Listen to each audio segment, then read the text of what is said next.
ગુજરાતમાં બટાકાના હબ ગણાતા વિજાપુરના કાંઠા વિસ્તારમાં આજે ખેડૂતોની આંખોમાં આંસુ છે।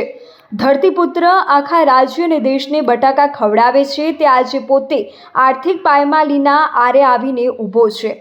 ગયા વર્ષે જ્યાં બટાકાના ભાવ આસમાને હતા ત્યાં આ વર્ષે ભાવ તળિયે બેસી ગયા છે। એક વીઘાએ હજારોનું નુકસાન વેઠવતા ખેડૂતો હવે સરકાર પાસે સબસિડી અથવા ટેકાના ભાવ ખરીદીની માંગ કરી રહ્યા છે।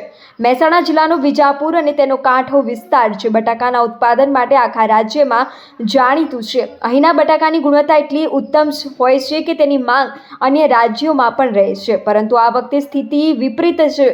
ખેડૂતોએ રાત દિવસ એક મહેનત કરી પણ જ્યારે ફળ મેળવવાનો સમય આવ્યો ત્યારે ભાવ દગો દીધો છે।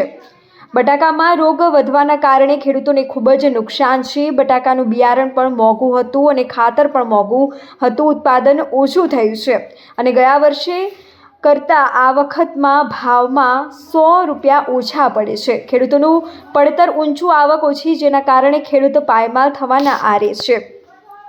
એટલે સરકારને એક જ વિનંતી છે કે ખેડૂતને જીવતો રાખવો હોય તો સબસિડી વ્યવસ્થા કરવી પડશે।